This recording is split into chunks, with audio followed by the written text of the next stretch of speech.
Good evening, everybody. I am so honored to be a part of this incredible 25th anniversary celebration of Women for Women.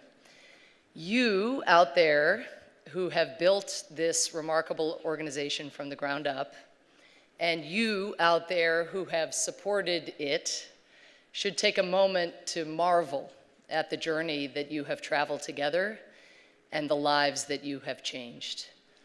Women for Women has always seemed to me to be the embodiment of one of my favorite observations from Eleanor Roosevelt. Do you know this amazing Eleanor Roosevelt line where she said, "A woman is like a tea bag. You can't tell how strong she is until you put her in hot water." That is Women for Women.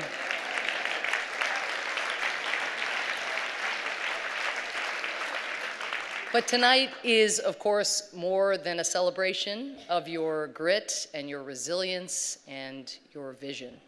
It is a call to action. Many of us, most of us, I suspect here today, can count our blessings. We have not experienced sectarian violence or forced displacement, most of us. But nonetheless, I believe Women for Women has many essential lessons to teach each of us here today. I would like to focus on 3 of those lessons. First, to be women for women is in fact to be women for everyone. Before I elaborate on that axiom, let me share a grim fact that I think is not sufficiently appreciated, even in knowledgeable rooms like this one. Right now, today, this evening, more countries are experiencing some form of violent conflict than at any other time in the previous 30 years. Now, this is in part because wars are not ending in the way that they once did. They are lasting longer and longer, and that is requiring so much more of the women who are caught up in them.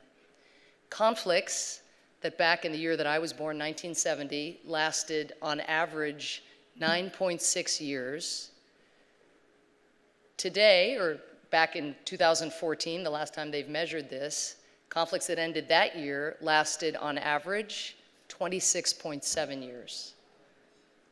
It is no wonder that we have 67 million people displaced in the world. The wars are not ending. And the longer that conflict lasts, the more difficult it becomes to resolve with every passing day, and the harder it gets for those most directly affected, women and men. The more challenging it becomes then on the back end, also, of course, for them to rebuild their lives in post-conflict situations. Now, these stark facts should matter not only to the people caught up in conflict, but to everyone, because in a world as connected as ours, as we all know, what happens in other countries impacts us all.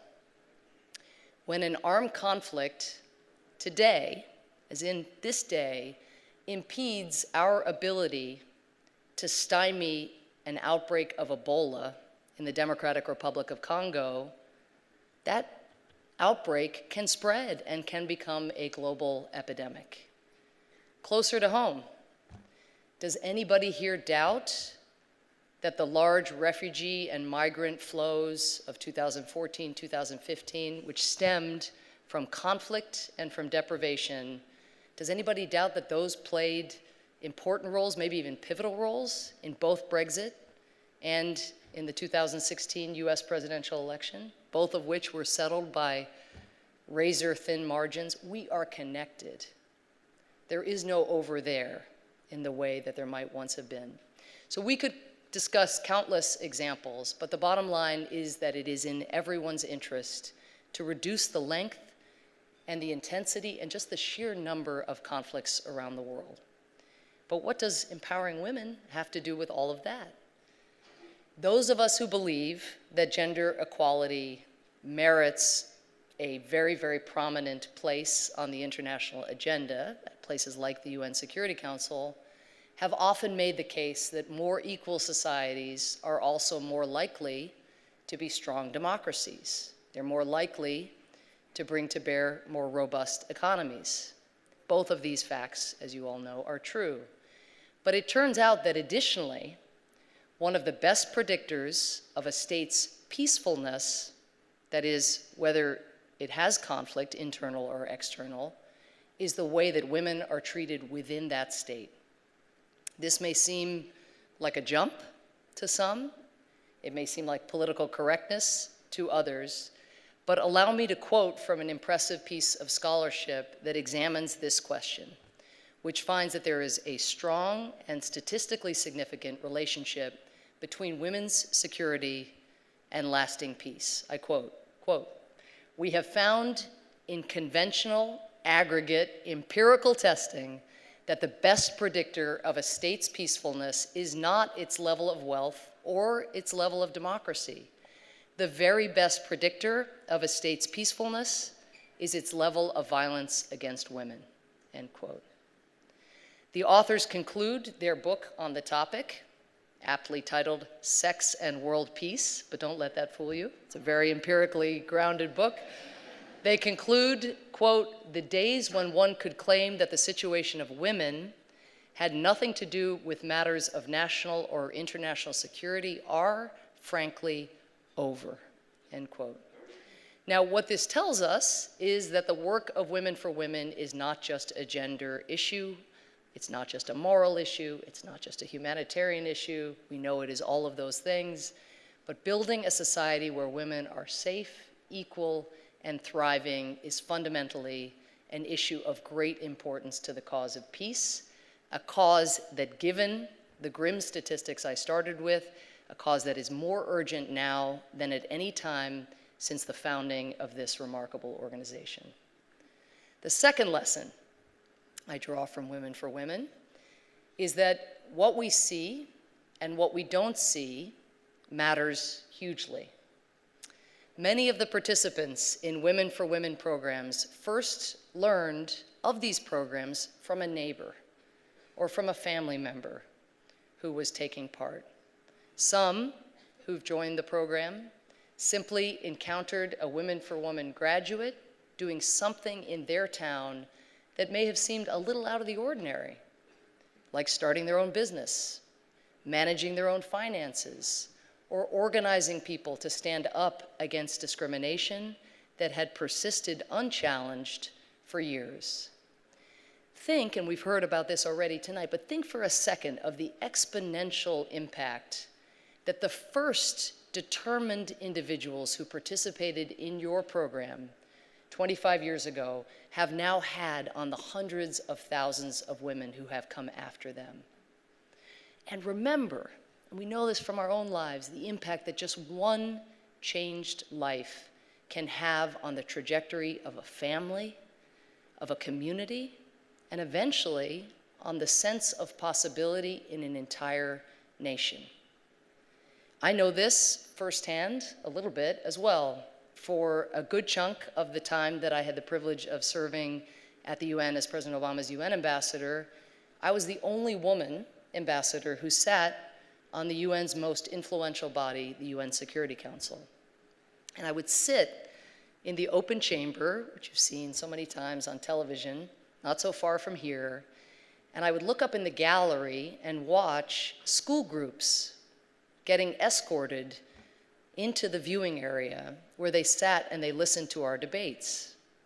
And I would often think to myself, what must those kids think when they look down at this famous horseshoe table where world history, on occasion, is made?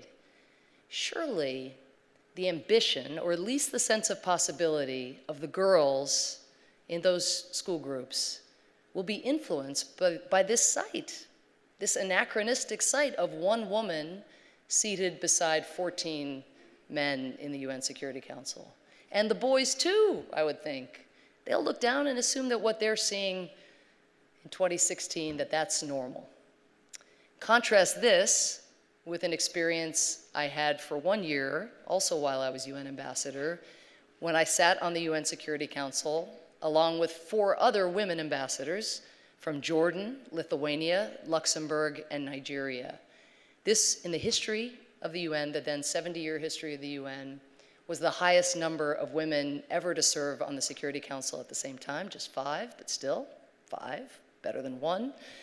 There was a palpable sense of excitement in the UN corridors.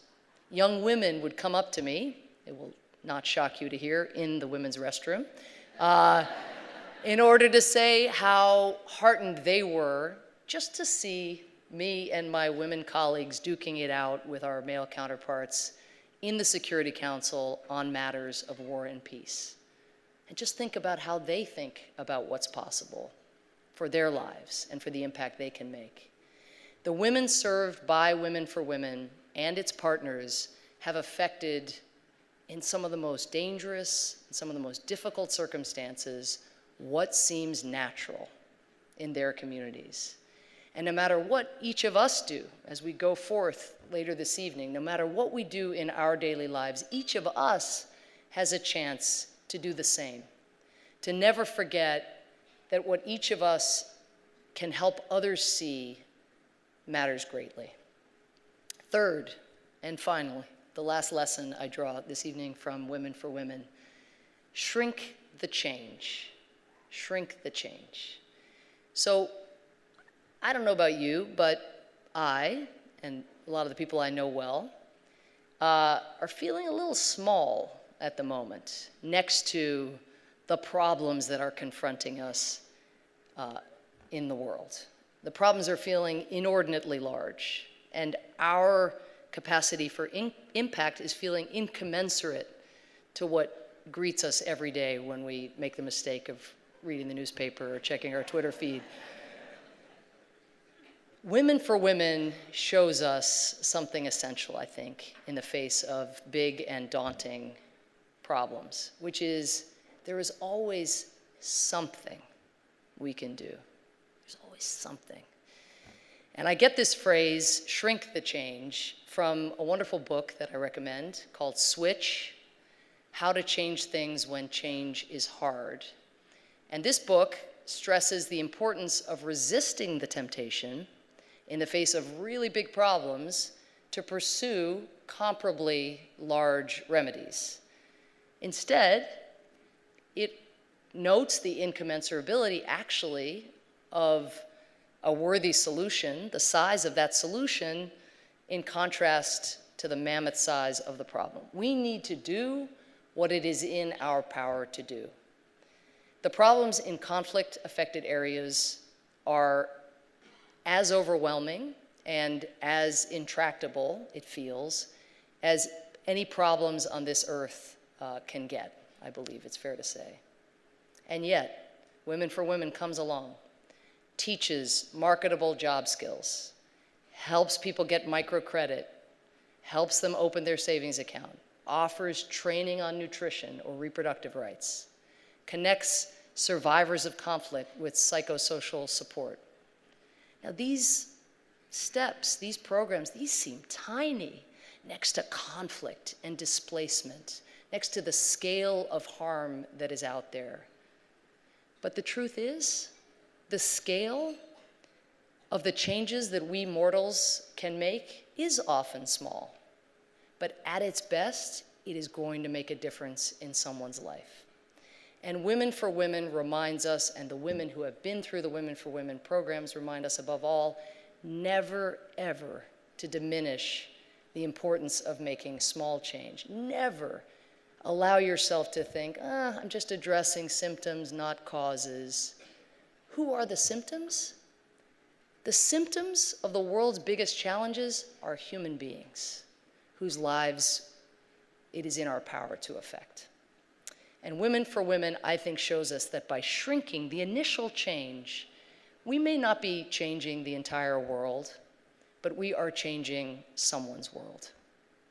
What on this earth could be more important or more worthwhile? Everyone here probably has a favorite sign from the women's marches. Do you all have a favorite? Do you remember that sign? Some of them, I know, went a little too far, maybe. You wrote some of those signs that went a little too far. I took my son out on one of the women's marches. My favorite sign was held up actually not by a woman, but by a middle-aged man. And some of you may remember this sign or some version thereof, or it got a little pickup in the social media. But it was just this ordinary guy holding up his sign, and the sign said, "Not usually a sign guy, but geesh." Not usually a sign guy, but come on, people.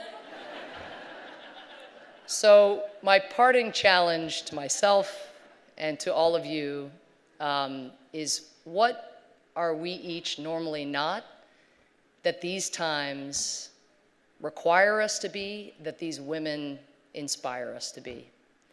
I want to thank you for the support you have given Women for Women over the years, and urge you to do as much as you can in recognition both of the great need at this moment and in recognition of the remarkable record of the past 25 years. Women and men, girls and boys are counting on us all. Thank you so much.